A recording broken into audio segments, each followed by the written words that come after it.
ce qu'un mortel. Comitologie. Comitologie, C-O-M-I-T-O-L-O-G-I-E.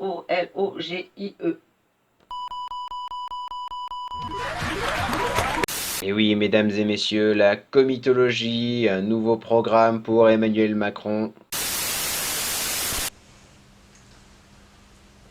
Oh là là, Fred! Tout le monde en parle. J'y comprends rien. C'est quoi la comitologie? Aucune idée, Sabine. C'est peut-être l'art de se faire rencontrer Hadès et Osiris. Mais non, les amis, la comitologie, c'est l'art de faire des comités, où la commission s'entoure d'experts nationaux pour prendre des décisions. Pour y voir plus clair, je vous propose qu'on aille tous à Bruxelles. Bonne idée. En route.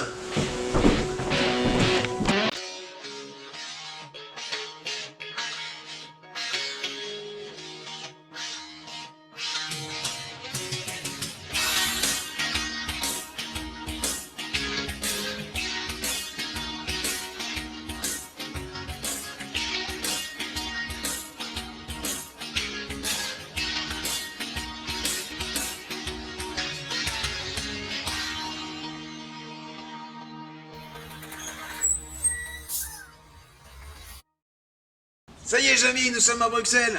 Mais alors, dis-moi, je me pose la question, quel est le rôle de la comitologie au sein du gouvernement de l'Union Européenne et quels sont ses enjeux?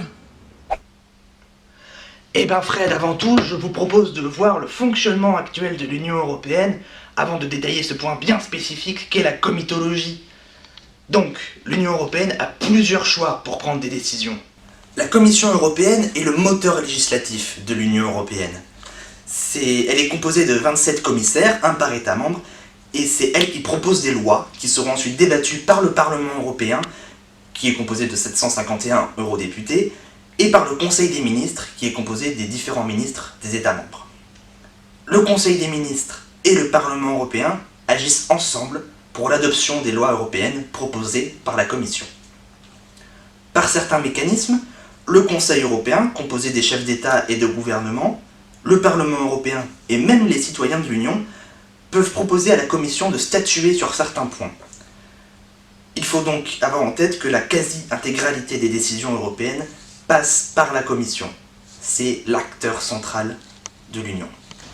Eh oui, Jamy, savais-tu que la Commission européenne avait été instituée dans le traité de Rome en 1953 ? Il faut bien avoir en tête que la Commission a le monopole de la procédure législative. Elle a donc un rôle plus que central dans le fonctionnement de l'Union européenne. Mais celle-ci ne peut pas fonctionner sans l'aide de la comitologie. La comitologie, c'est le nom qui est donné à la pratique de la Commission de réunir des comités d'experts provenant de différents États membres. Ces hauts fonctionnaires seront alors affectés à différents groupes de travail, appelés des comités, en fonction de leurs compétences. Ils prennent leurs décisions en leur nom et s'en rendent alors responsables devant leur gouvernement. Les comités sont tout de même présidés par la Commission, et donc, en ce sens, ils cohabitent de façon à rendre la proposition la plus facilement acceptée par le Parlement européen.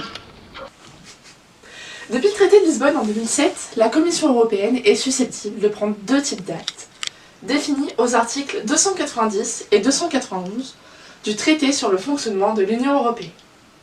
Il s'agit d'abord des actes délégués, qui vont venir compléter ou modifier la législation européenne sur des points non essentiels, comme les déclarations, les accords d'adhésion, et qui viennent préciser les dispositions de la législation ou bien la position des États vis-à-vis de celle-ci. Dans ce cas, la Commission peut être assistée par un groupe d'experts. Si la Commission peut ne pas suivre l'avis qui lui est fourni, il faut noter que dans tous les cas, le Parlement et le Conseil pourront toujours rejeter l'acte délégué via un veto. La Commission doit alors réexaminer ou abandonner son projet. Il s'agit ensuite des actes d'exécution, qui, notons-le, viennent fixer les modalités d'application des actes juridiquement contraignants de l'Union européenne. Ils comprennent deux procédures. Une procédure consultative, dans ce cas, la Commission demande l'avis d'un comité, dit consultatif, pour les mesures à caractère peu important. Il ne s'agit ici que d'un avis que la Commission européenne n'est théoriquement pas obligée de suivre. Celui-ci peut se faire à l'unanimité, sans vote, ou, le cas échéant, par un vote à la simple majorité. Si aucune majorité n'est atteinte, alors on considère qu'il y a absence d'avis. Il y a aussi une procédure d'examen pour les mesures d'exécution de portée générale, à incidence budgétaire notable. On peut citer les affaires économiques et financières, ou bien ce qui concerne la justice et les affaires intérieures, mais aussi des points plus techniques et pourtant sujets à débat, comme la politique agricole commune ou les règles relatives à la pêche. 3 situations peuvent avoir lieu. Si le comité vote à la majorité qualifiée un avis favorable, le texte est adopté. Par contre, s'il donne un avis défavorable, la commission peut revoir son projet ou le soumettre à un comité d'appel en dernier recours. Il faut noter que si la commission passe en comité d'appel, elle sera obligée d'appliquer la décision de ce dernier. Celui-ci est formé par le conseil et présidé par la commission. Mais le comité peut ne pas parvenir à rendre un avis. Dans ce cas, la commission peut adopter le texte ou revoir son projet. Dans tous les cas, ce sera au Parlement et au Conseil européen d'avoir le dernier mot pour que le texte entre en vigueur dans l'ordre juridique des États membres. Il faut néanmoins savoir, les amis, que même si cela est prévu dans l'acte de base, certaines mesures peuvent être prises directement par la Commission sans passer par les comités. On appelle cela des mesures d'urgence. Néanmoins, la Commission devra revenir vers les comités si elle veut que ces mesures d'urgence soient adoptées définitivement. Savez-vous que le processus de comitologie a beaucoup évolué au cours de ces dernières années ? En effet, le terme de comitologie apparaît dans les années 1960 avec le développement de la politique agricole commune. Cela se caractérise par la désignation de hauts fonctionnaires par les États membres, afin de contrôler l'action de l'Union européenne. En effet, ces experts connaissent la situation économique et sociale de leur pays. Dès lors, ils peuvent défendre les intérêts qui en découlent. Selon l'anthropologue danois Blum Hansen, la comitologie se présente comme un instrument classique de contrôle supranational, par des conseils en miniature, dit-il. Ils n'ont évidemment pas le même poids que le Conseil des ministres, mais ils sont similaires de par leur composition, mais aussi par leur mode de décision. Mais cela est aussi dû à une volonté d'inclure davantage le Parlement européen dans le processus décisionnel. En effet, le 13 juillet 1987 est signée la déclaration sur les compétences d'exécution de la Commission qui lui accorde alors son premier pouvoir d'exécution de la loi.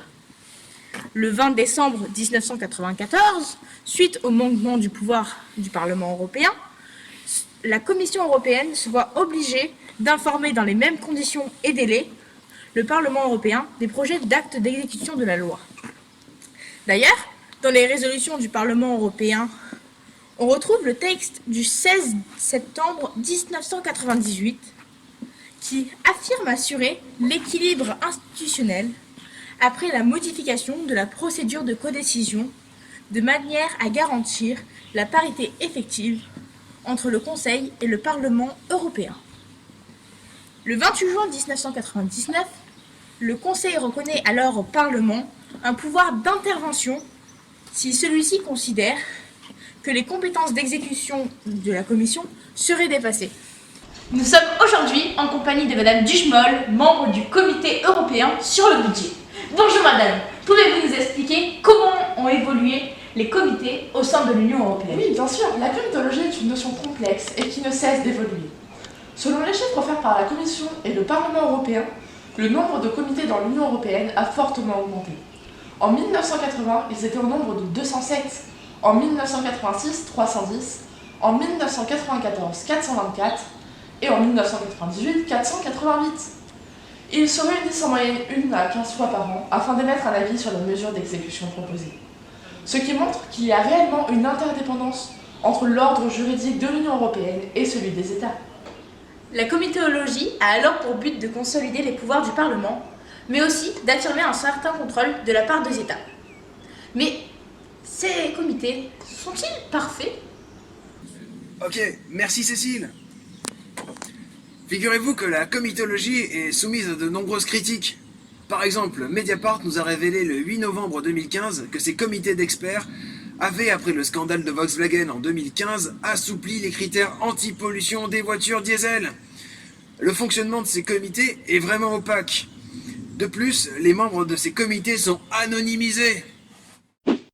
Et enfin, on ne connaît pas les détails des consignes qui leur sont données, nous explique Cécile Robert, qui est une chercheuse spécialisée dans le rôle des experts. Donc en fait, les comités d'experts peuvent avantager leurs intérêts ou ceux de leur pays par les rapports consultatifs qu'ils vont rendre. C'est pourquoi, lors de son discours sur l'état de l'Union de l'automne 2016, Jean-Claude Juncker, président de la Commission européenne, a déclaré que la Commission doit prendre la responsabilité d'être politique et pas technocrate. Mais c'est loin d'être encore le cas. L'eurodéputé Pascal Durand, quant à lui, préférait que les actes des comités fassent l'objet d'un contrôle par le Parlement européen, voire d'un veto. Eh, dis donc, Jamy, j'ai l'impression que plus on en sait sur la comitologie, et moins on voit le rapport avec la démocratie. C'est normal ? Ces comités d'experts sont donc comparables à ce que le général de Gaulle appelait des comités Théodules, comités qui ne servent à rien et qui coûtent cher selon lui. Mais le fonctionnement actuel de l'Union européenne, ces comités sont essentiels. À 27, les commissaires ne peuvent pas traiter tous les dossiers, ils ont besoin d'aide. Et les comités sont là pour ça.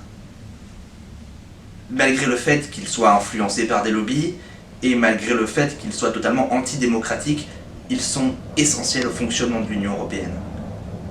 Au fond, c'est peut-être le fonctionnement de l'Union européenne qu'il faut revoir. Aucune idée, Jamy. Mais en tout cas, ce que je peux te dire, c'est qu'à Bruxelles, on s'en met plein le ventre, hein. Entre le chocolat et les frites, les experts, ils doivent pas mourir de faim, hein. Oh là là, va falloir que je me mette à la détox.